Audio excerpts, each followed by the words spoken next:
అందరికీ నమస్కారం. Welcome to icon politics. నమస్కారం రాజేష్ గారు. నమస్కారం. సార్, టీడీపీ అండ్ జనసేన కూటమి వాళ్ళు 99 సీట్లు ప్రకటించారు. అందులో చంద్రబాబు నాయుడు గారు టీడీపీ నుంచి 94 సీట్లు ప్రకటించారు. అందులో కొన్ని 17 నుంచి 18 రిజర్వ్ స్థానాలు కూడా ప్రకటించారు. ఆ, పార్టీలో అంటే ఇప్పటి వరకు ఎప్పటి నుంచో పార్టీని అంటు పెట్టుకున్న వాళ్ళు కాకుండా కొత్తగా అంటే ప్రజల తరపున ప్రజల్లోకి వెళ్ళి పోరాడుతున్న దళిత నాయకులకి, ఆ, ఉదాహరణకి కొలిక్పూడి శ్రీనివాస్ గారు, లేదంటే మహాసేన్ రాజేష్ గారు, ఆ, ఇలాంటి వారికి పోటీ చేసే అవకాశం ఇచ్చారు. అందులో మహాసేన్ రాజేష్ గారి మీద ముప్పేట దాడి జరుగుతుంది. ఆ, అంటే ఇప్పటి వరకు బ్రాహ్మణులు కానీ లేదంటే మిగతా వాళ్ళు కానీ ఆ, వాళ్ళకి అత్యంత అంటే ఇన్ని రోజులు శ్రీరామ్ గత 5-6 నెలలుగా జై శ్రీరామ్ జై శ్రీరామ్ అని చెప్పేసి ఆ స్లోగాలు వినిపించారు. కానీ 3 ఏళ్ల కింద శ్రీరాముడు విగ్రహం తల నరికిన విషయం మర్చిపోయారని తెలియదు. అప్పుడు ఈ రోజు ఏ ఒక్క గొంతు లేవలేదు అసలు. కానీ ఇప్పుడు మాత్రం ఎప్పుడో అంటే వైసీపీ స్క్రిప్ట్ చదివాడని చెప్పేసి చదివిన దాన్ని వీడియోని పట్టుకునేసి ఇప్పుడు మహాసేన రాజేష్ గారు అసలు పోటీ చేయడానికి లేదని చెప్పేసి సంఘాలు కానీ దాడి చేసే అంత పరిస్థితి వచ్చింది. ఎలా చూడాలంటారు? దీనిపైన మీ విశ్లేషణ చెప్పండి సార్. ఒక దళిత నాయకుడి మీద ఈ రేంజ్ లో అటాక్ చేయడం అనేది. అంటే ఆంధ్రప్రదేశ్ రాష్ట్రంలో హిందుత్వవాద ముసుగులో రాజకీయ ఎజెండా అమలు పరచడం ఈ మధ్య కాలంలో మనం చాలా ఎక్కువగా గమనిస్తా ఉన్నాం. అంటే జగన్మోహన్ రెడ్డి గారికి రాజకీయంగా లబ్ధి చేకూర్చాలి అనుకున్నప్పుడు ఆయనకి రాజకీయంగా ప్రత్యర్థులుగా ఉన్న వారి మీద ఈ హిందుత్వ పరమైన ఎమోషనల్ దాడి చేయడం కొన్ని సందర్భాల్లో చాలా స్పష్టంగా గమనించాం మనం.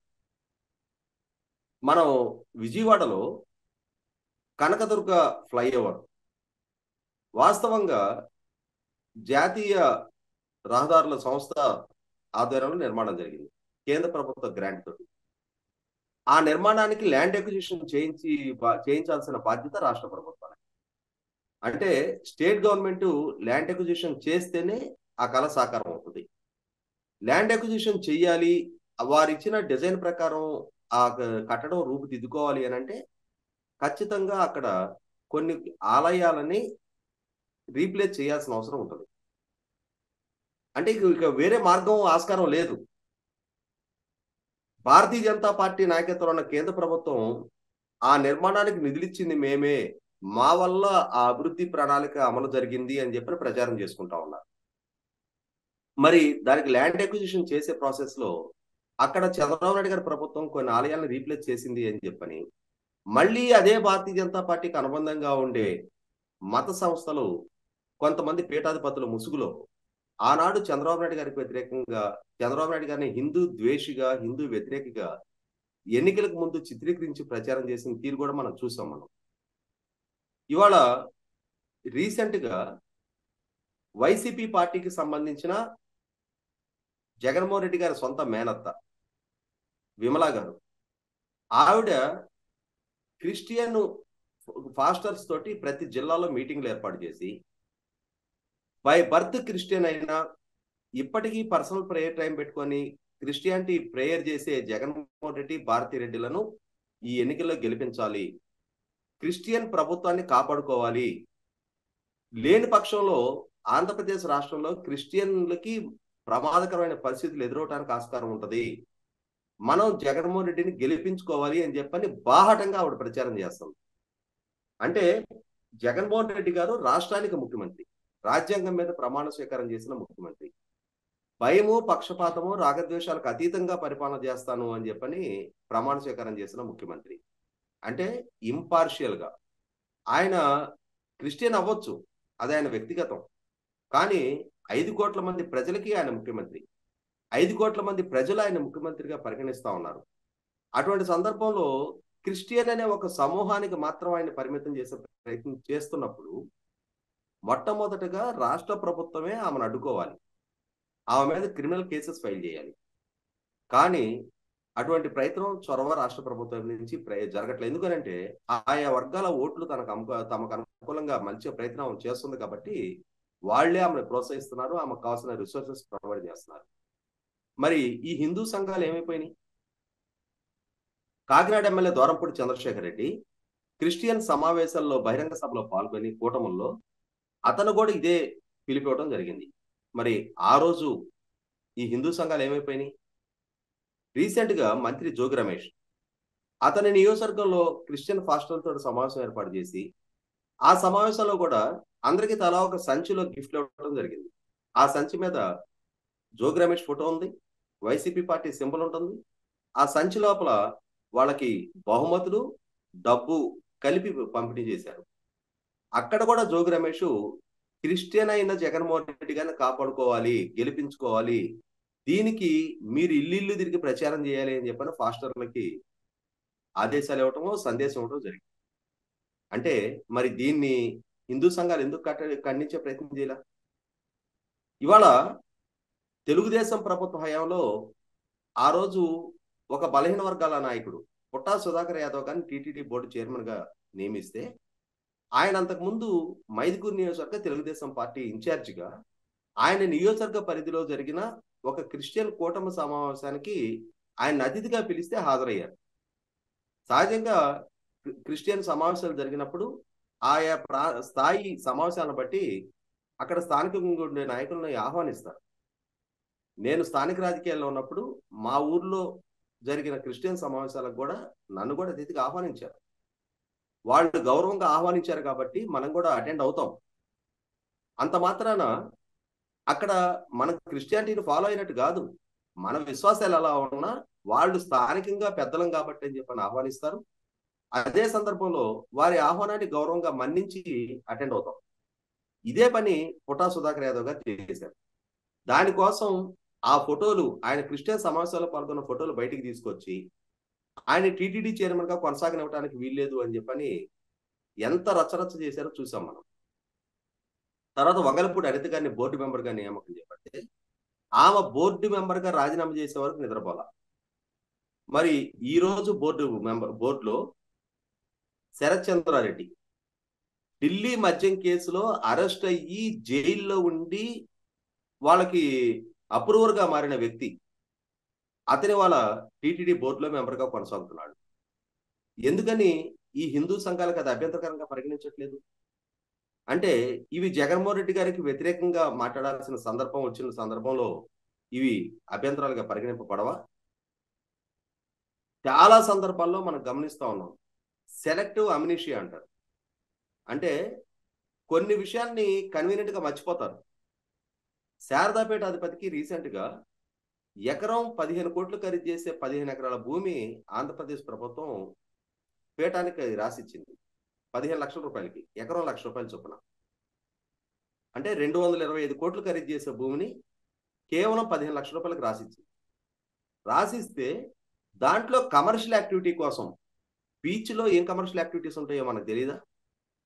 అక్కడ పబ్బులు, రిసార్ట్లు పెట్టాలి.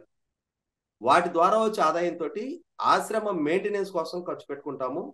మాకు జీవోలో వేద పాఠశాల అని చెప్పని మెన్షన్ చేశారు. దాన్ని మార్పు చేసి కమర్షియల్ యాక్టివిటీకి అనుమతి ఇవ్వండి అని చెప్పని శారదాపీఠం ద్వారా ప్రభుత్వానికి నివేదించారు. మరి ఈ విషయాన్ని మీరు ఆశ్రమ నిర్వహణ కోసం వేద పాఠశాల పేరిట భూమి తీసుకొని ఇప్పుడు కమర్షియల్ యాక్టివిటీకి మార్చడం ఏంటి అని చెప్పని ఏ హిందూ సంఘాలు ఎందుకు ప్రస్తావించట్లా? 100% ఆ ప్రభుత్వంతో లాబింగ్ చేసే వాళ్ళకి అనుకూలంగా ఒక రకమైన వాదనలు, ప్రతిపక్ష నాయకులకి సంబంధించి వ్యతిరేక వాదనలు తీసుకురావడం చాలా సందర్భాల్లో చూస్తున్నాం మనం. అలాగే ఇప్పుడు మీరు ఇందాక ప్రస్తావించిన మహాసేన్ రాజేష్ 2019 ఎన్నికల్లో జగన్మోహన్ రెడ్డి గారి గెలుపుకి దోహదం చేసింది. 2019 ఎన్నికలకు ముందు ఆనాడు ప్రభుత్వం చంద్రబాబు నాయుడు గారి ప్రభుత్వానికి, చంద్రబాబు నాయుడు గారికి వ్యతిరేకంగా చాలా విస్తృతంగా ప్రచారం చేశాడు. ఆ రోజు ఆ ప్రభుత్వానికి వ్యతిరేకంగా ప్రచారం చేసిన జగన్మోహన్ రెడ్డి గారి పరిపాలన బాధ్యతలు చేపట్టిన తర్వాత దళితుల పట్ల ప్రదర్శిస్తున్న వివక్ష, దళితులు ఎదుర్కొంటున్న ఇక్కట్లు, కడగండ్ల నేపథ్యంలో అతను జగన్మోహన్ రెడ్డి గారితో విభేదించడం జరిగింది. ఆ విభేదించిన ఏకైక కారణానికి నిన్నటి నా గెలుపుకు దోహదం చేసిన వ్యక్తి అని కూడా పరిగణలోకి తీసుకోకుండా ఆయన మీద కేసులు నమోదు చేసి జైలుకు పంపించడం జరిగింది. అక్కడి నుంచి అతను ప్రభుత్వానికి వ్యతిరేకంగా ప్రచారం చేయడానికి పూనుకున్నది వాస్తవం. వివిధ సామాజిక అంశాల పట్ల ప్రజల్లో చైతన్యం కలిగించడానికి విస్తృతంగా సోషల్ మీడియా ద్వారా అద్భుతమైన వీడియో సందేశాల ద్వారా తాను ప్రభుత్వానికి వ్యతిరేకంగా ప్రజల్లో వీలైనంత వరకు చైతన్యాన్ని నింపే ప్రయత్నం చేశారు. ఈ సందర్భంలో తను తెలుగుదేశం పార్టీలో చేరటం జరిగింది. తెలుగుదేశం పార్టీ ఈ మధ్య తనకి పి గన్నవరం నియోజకవర్గ అభ్యర్థిత్వాన్ని ఖరారు చేయడం జరిగింది. మరి తను ప్రభుత్వానికి వ్యతిరేకంగా ప్రశ్నిస్తున్న సందర్భంలో, తను ప్రభుత్వానికి వ్యతిరేకంగా రాజీలేని పోరాటాన్ని ప్రదర్శిస్తున్న సందర్భంలో ఎప్పుడు ఎక్కడ కూడా తను గతంలో మాట్లాడిన వీడియోల్లో ఈ విధమైన భావాన్ని వ్యక్తం చేస్తున్నాడు. ఇది హిందూ మతాన్ని కించపరిచే విధంగా, హిందూ మతంలో ఉన్న అగ్రవర్ణాలని చులకం చేసే విధంగా, వాళ్ళకి అభద్రతా భావం కలగజేసే విధంగా ఈ వీడియోలు ఉన్నాయనే అంశాన్ని ఎందుకని బయటికి తీసుకొచ్చే ప్రయత్నం చేయాల? ఎందుకు అనంటే ఆ వ్యాఖ్యలు చేశాడని వీడు చెప్తున్న సందర్భంలో అతను వైసీపీ పార్టీలో జగన్మోహన్ రెడ్డి గారికి అనుకూలంగా ఉన్నాడు. మరి ఆ రోజున వైసీపీ పార్టీ అతని మీద చర్యలు ఎందుకు తీసుకోలా? ఇదే జగన్మోహన్ రెడ్డి గారు ఆ రోజు అతను చేసిన వ్యాఖ్యల్ని ఖండించుండి, ఇటువంటి వ్యాఖ్యలు చేయటం అనేది సమాజంలో కులాల మధ్య అంతరాలు పెంచడానికి ఆస్కారం అవుతుంది, అభద్రతా భావాన్ని పెంచడానికి ఆస్కారం అవుతుంది, విద్వేషాలు పెరగడానికి ఆస్కారం అవుతుంది, ఇటువంటి వ్యక్తులు మా పార్టీలో ఉండటానికి వీల్లేదని చెప్పని ఎక్స్పెల్ చేసే ప్రయత్నం ఎందుకు చేయలేదు అని అంటే అదే ఆ రోజు జగన్మోహన్ రెడ్డి గారి అభిప్రాయం కూడా. జగన్మోహన్ రెడ్డి గారికి ఇష్టంగా ఉంది కాబట్టి ఆయన వాటిని సహించారు, భరించారు, ప్రోత్సహించారని చెప్పని అనుకోవాలి. ఈ రోజు రాజకీయంగా జగన్మోహన్ రెడ్డి గారితో విభేదించారు కాబట్టి, ప్రత్యర్థి పార్టీ నుంచి పోటీ చేయడానికి సిద్ధపడుతున్నారు కాబట్టి, ఆ రోజు జరిగిన సంఘటనలు ఈ రోజు తెర మీదకి తీసుకొచ్చి మొట్టమొదట సమాజంలో విద్వేషాలు పెంచే ప్రయత్నం చేస్తా ఉన్నారు. ఇక్కడ ఆ విద్వేషాలు పెంచే ప్రయత్నం అధికార పక్షం జరుగుతున్నప్పుడు అదే ఉచ్చులో చిక్కుకొని అదే భావజాలాన్ని వ్యక్తీకరిస్తూ అదే విధంగా మహాసేన్ రాజేష్ మీద దాడి చేయాలని చెప్పిన ప్రయత్నం చేస్తున్న వర్గాలు కూడా ఆలోచించుకోవాల్సింది ఏంటి అంటే, మొట్టమొదట మీ శత్రువు జగన్మోహన్ రెడ్డి, మహాసేన్ రాజేష్ ఆలోచించుకోండి. ఇవాళ నేను ఇందాక ప్రస్తావించినట్టుగానే నిజంగానే టీటీడీ మర్యాద కానీ, రాష్ట్రంలో ఆలయాల మర్యాద కానీ, ఆలయాల ప్రతిష్ఠ కానీ మసకబార్చుతున్నది చంద్రబాబు నాయుడు గారి ప్రభుత్వమా, జగన్మోహన్ రెడ్డి గారి ప్రభుత్వమా? ఎవరి హయాంలో మాన్సాస్ ట్రస్ట్ విధ్వంసానికి గురైంది? ఎవరి హయాంలో రామతీర్థం రాముల వారి విగ్రహానికి శిరచ్ఛేదన జరిగింది? ఎవరి హయాంలో అంతర్వేది రథం దగ్ధమైంది? ఎవరి హయాంలో కనకదుర్గ అమ్మవారి రథానికి సంబంధించిన వెండి సింహాలు మాయమైనవి? ఎవరి హయాంలో టీటీడీలో ఎన్నో అపవిత్ర కార్యక్రమాలు జరుగుతూ ఉన్నాయి? వీటిని ఏటిని పరిగణలోకి తీసుకుంటాం మేము. టీటీడీ ద్వారా టీటీడీ ఎంప్లాయీస్ కి ఇస్తున్న ఇంటి పట్టాల మీద జగన్మోహన్ రెడ్డి గారి బొమ్మ వేస్తాం మేము అంటే, శ్రీవారి బొమ్మ పక్కన జగన్మోహన్ రెడ్డి గారి బొమ్మ ముద్రించి ఆ పట్టాల పంపిణీ జరుగుతుంటే అది ఎక్కడ అపప్రద అనిపించలా. అది హైందవ ధర్మానికి నామర్ద అయిన పనిగా మీరు భావించట్లా. ఇవాళ తెలుగుదేశం పార్టీకి సంబంధించిన నాయకుల దగ్గరికి వచ్చేటప్పటికి వాళ్ళ వ్యక్తిగత అభిప్రాయాల్ని పార్టీకి గురిమే ప్రయత్నం చేయటం, ఇవాళ 7-8 సంవత్సరాల క్రితం మహాసేన్ రాజేష్ మాట్లాడిన మాటలనే పరిగణలోకి తీసుకోవాలి అనుకుంటే, రీసెంట్ గా చూసాం మనం జీఆర్ స్వామి గారు మేడారం సమ్మక్క సారలమ్మ గురించి చేసిన వ్యాఖ్యల గురించి ఎంత వివాదంగా మారిందో చూసాం. ఆయన చెప్పారు, అది ఎప్పుడూ నేను గతంలో వెలుపుచ్చిన అభిప్రాయం, నేను ఇప్పుడు అభిప్రాయంతో లేను అని చెప్పడం జరిగింది. అదే సందర్భంలో మహాసేన్ రాజేష్ కూడా నేను గతంలో వెలుపుచ్చిన అభిప్రాయాలని మార్ఫింగ్ చేసి చలామణి చేసే ప్రయత్నం చేస్తా ఉన్నారు, నేను ఇప్పుడు అటువంటి అభిప్రాయంతో లేను అని చెప్పని స్పష్టం చేస్తున్నా కూడా అదే దాడి చేసే ప్రయత్నం చేస్తా ఉన్నారు. 100కి 100 పాళ్ళు ఈ సెలెక్టివ్ గా కొంతమందిని టార్గెట్ చేసే లక్ష్యంతో కొంతమంది దగ్గరికి వచ్చేటప్పటికి మేము ధర్మ పరిరక్షకులము అని చెప్పని ప్రచారం చేసుకుంటూ అసలు సిసలు ధర్మాన్ని కాపాడాల్సిన సందర్భంలో, ధర్మ పరిరక్షణకి విఘాతం కలుగుతున్న సందర్భంలో, ధర్మమే ప్రమాదంలో పడుతున్న సందర్భంలో మాత్రం మేము వేటిని పరిగణలోకి తీసుకోము, ప్రశ్నించము అని అంటే 100కి 100 పాళ్ళు ఇది ఆక్షేపణీయం. మహాసేన్ రాజేష్ కూడా నేను పోటీ నుంచి విరమించుకుంటున్నాను అని చెప్పని తన మనోధైర్యాన్ని కోల్పోయి ప్రకటన చేయాల్సిన అవసరం కూడా లేదు. తను స్థైర్యంగా నిలబడాలి, పోటీకి సిద్ధపడాలి, తన వ్యక్తిత్వాన్ని తను కాపాడుకొని తీరాల్సిన అవసరం ఉంది. అదే సందర్భంలో నాయకులుగా ఉన్నవాళ్ళు ఎవరి మనోభావాల్ని గాయపరిచే విధమైన ప్రకటనలు చేయకూడదు. అటువంటి అంటే వివాదాస్పదమైన అంశాలని పరిగణలోకి అటువంటి వివాదాస్పదమైన అంశాలని టచ్ చేయడం కూడా తప్పది. ఖచ్చితంగా అందరి మనోభిప్రాయాన్ని గౌరవించే విధమైన నాయకత్వ పట్టింపు ప్రదర్శించాలి. సమాజంలో మతం కన్నా ముఖ్యమైనది మనిషి మనుగడ, మనిషి జీవితం. ఇవాళ ఆ మనుగడికి ప్రమాదకరంగా మారుతుంది, జీవనం ప్రమాదకరంగా మారుతున్న పరిస్థితుల్లో మతాన్ని మించిన మ్యాగ్నానిమిటీ చూపించాల్సిన అవసరం సమాజానికి ఉంది. ఆ దిశగా అడుగులేస్తారని ఆశిస్తాం. ధన్యవాదాలు సార్. చాలా మంచి మాటలు చెప్పారు. ఆ, అన్ని మతాలని సమానంగా చూసుకోవాలి సమాజంలో, ఎందుకంటే ఇది భారతదేశం. అన్ని మతాలు, అన్ని కులాలు అందరూ ఉంటారు ఇక్కడ. ఆ, కాబట్టి అందరినీ కలగలుపుకొని వెళ్ళాలి. అంతేగాని ఎక్కడో ఒక వర్గం, ఒక చోట ఉన్నామని చెప్పేసి, ఒక పార్టీలో ఉన్నామని చెప్పేసి మిగతా వాళ్ళని కించపరచకూడదు. చూద్దాం మరి. ఈ విధంగా ఆలోచించుకునేసి అందరూ ముందుకు సాగుతారనేసి రాజేష్ మహాసేన్ గారు కూడా తన స్థైర్యాన్ని మళ్ళీ కూడగట్టుకునేసి టీడీపీ సైడ్ నుంచి పోటీ చేస్తారని ఆశిద్దామని. ధన్యవాదాలు సార్.